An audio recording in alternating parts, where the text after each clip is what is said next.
When parents learn about any problem with their child's health or development, it can be devastating. Such news does not fit with a parent's dreams and expectations and may cause reactions similar to those experienced with loss. Although each family situation is different and each person's reaction to a situation is different, many parents have described similar feelings and reactions when they learn of their child's disability. The emotions they describe vary in type, intensity, and duration. This is normal. These feelings serve an important purpose and can help parents begin a healthy adjustment to their situation. While some people refer to this as a grieving process, we feel it is preferable to refer to it as an adjustment process. Usually the difficult feelings are most intense at first, but gradually soften as more positive feelings, such as pride, love, and joy, begin to provide parents with a more balanced perspective. Sometimes the intensity of the difficult feelings grows again when parents are reminded of their child's disability, such as during holidays or family gatherings. Sometimes they peak again at times of change, such as when children transition to new programs or face new medical procedures. Those are the times when parents are most likely to seek the support of others through a parent-to-parent match. It really helped knowing that I wasn't the only parent out there with a child with a visual impairment. Just seeing other children, maybe around Brenda's age at that time, was, I guess, the best way to ease some of my pain that I was having. Some of the feelings that I had were fear, sadness, you're mad at everybody. All that kind of goes away at times because you just learn to love your child.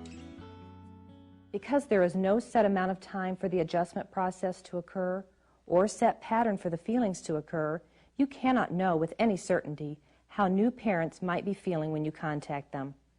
What you can know is that they will likely be calling at a time when the difficult emotions are intense. Since you have had personal experience with similar emotions, you are in a unique position to help others recognize their feelings as being normal and natural. It may help you to recall some of your own reactions to the news about your child's disability and to think about what helped you cope. You may find that you experience some emotions yourself while you are supporting another parent. You may even want to talk with another supporting parent or staff person from time to time as you revisit these feelings. This is a normal reaction and may help you to empathize with other parents more effectively.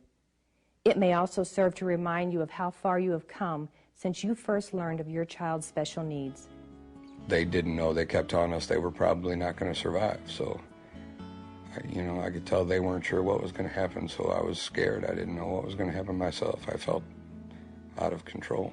I remember thinking, wow, will he ever be able to walk or talk? How will he learn these things? Will he be able to, even further down the road, ever have a job or get married?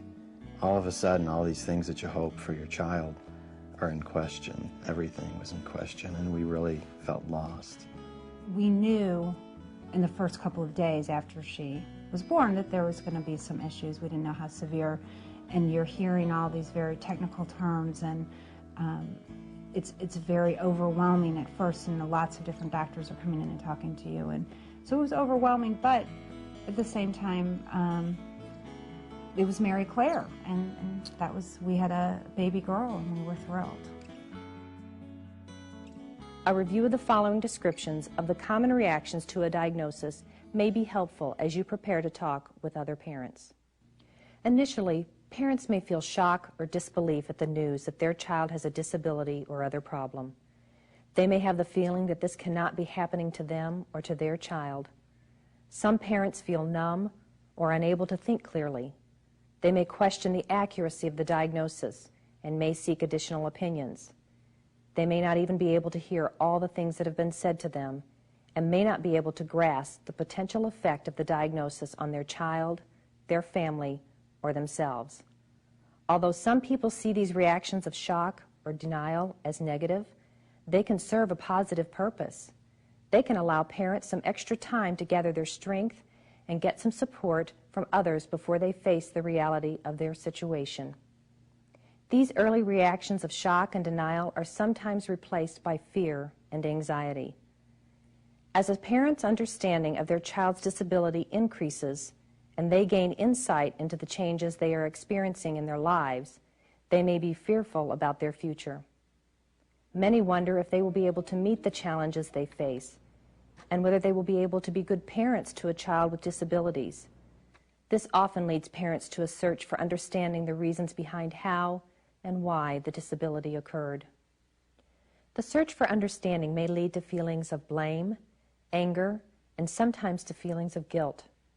Parents may be angry with doctors or professionals involved in providing care or sharing the news about their child. This may lead them to shop for other doctors or cures for their child's problems. They may wonder why their child has been affected and resent family members or friends whose lives have not been altered by disability. They may begin to question their faith and may direct their anger at anyone, even at their child or at themselves. Sometimes they may direct their anger at you as their supporting parent.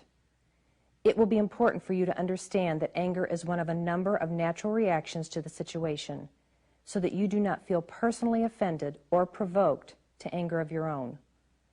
Hopefully, a parent's anger can help to move them to gather information and learn more about what they can or cannot change about their situation.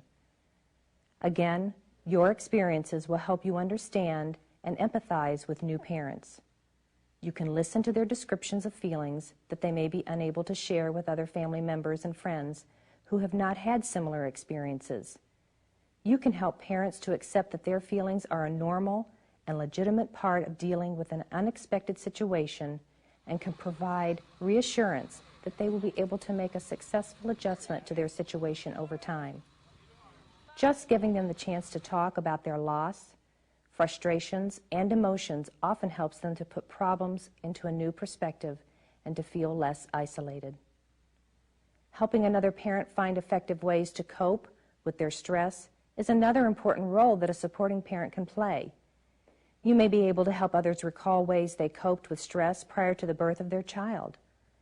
Perhaps with a little encouragement, you can help them reconnect with people who are part of their support system or activities and outlets they used to enjoy. By reassuring parents that community resources exist to help address present and future needs, you can instill much-needed hope for the future.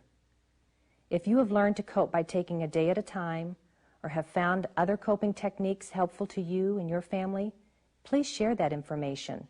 One can never have too many strategies to help cope with stress. You may want to remind new parents that the most important role of any parent is to spend time with their child, showing them love and affection and encouraging them to explore and enjoy the world. This is true regardless of a child's abilities or disabilities. You can also remind them that their child is a child first and foremost. Their child's wants and needs are more similar to than different from those of other children. With their child, they too will learn to see the world from a new perspective. As they care for and interact with their child, they will learn how to make the adaptations their child needs.